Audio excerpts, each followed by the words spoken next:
Dahil sa madalas magkasama sa asap natin ito at madalas pang magkasama sa spills, binubuhay ng kanilang mga fan ang Maydon o Maymay Entrata at Donnie Pangilinan.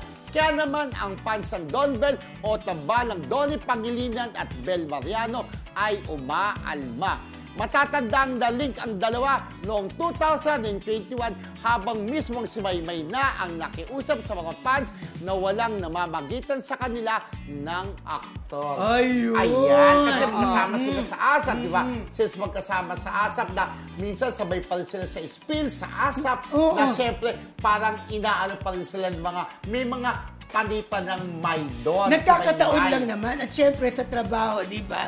Minsan tayo nga, magkasama tayo sa spills, di ba? Oh, hindi. Kasi may ano yan. May story. May background kasi yan. Hindi ganun, may story. At that time kasi, may story yan. Na, kasi at that time kasi, nung ka-love team pa ni Maymay si Edward. Tapos, paumpisa pa lang that time yung Don Bell eh. Di ba? Don Bell, paumpisa pa lang at that time. May mga chismis na lumabas na kesyo ang type talaga ni Donnie ay si Maymay Entrata. May ganon. May mga sighting din sa kanilang dalawa, spotted sa kanilang dalawa. Sinasabi noon na parang sinusundo pa nga raw ni Donnie si Maymay. Hindi naman po ito nakumpirma noon ha. Pero talagang umugong ang chikang ito hanggang sa hindi na nakatiis si Maymay dahil nga nababas din siya. Siya na mismo ang nakiusap sa mga fans nila na please, tigilan na ang paglilink sa kanilang dalawa. Walang romantic, walang romance na nagaganap sa pagitan ng dalawa. Ayun. So nakiusap na si Maymay noon. Eto naman, pagbabalik asap nila, ay madalas silang magkasama sa spills, tapos magkasama sila sa asap nga. Binubuhay na naman kasi meron isang parang eksena doon na nag-group hug sila. Napayakap si Maymay at saka si Donnie, pero grupo naman sila. Binibigyan yon ng kahulugan. Dito na nabubuhay muli ang Maydon o Maydon. At Maymay di ba? Maydon.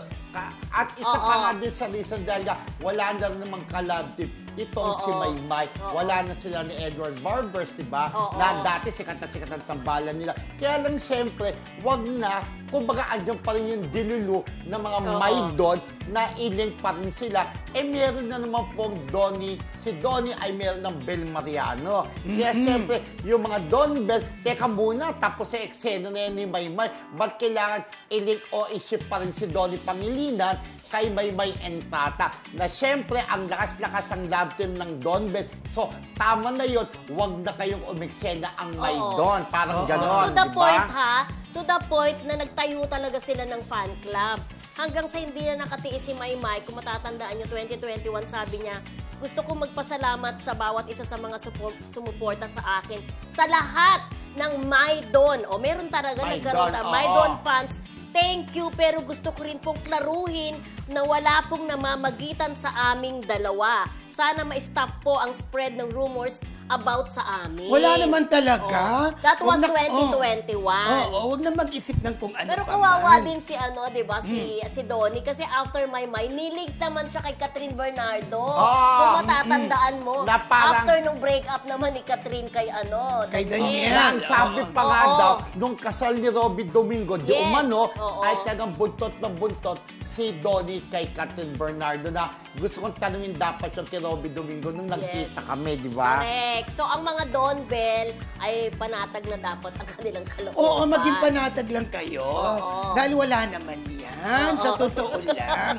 Trabaho lang yun. Pero true nga talaga na nagkaroon talaga ng issue sa dalawa kay Maymay at saka kay Donnie. Pero yun nga, dilinaw na ni Dati pa Maymay. yun. Wala na talaga, di ba? Kaya wag na kayong magpalinknik ang Maydon dahil siyempre meron ng Don Bell. Ikaw may Maydon naman, di ba? Maydon.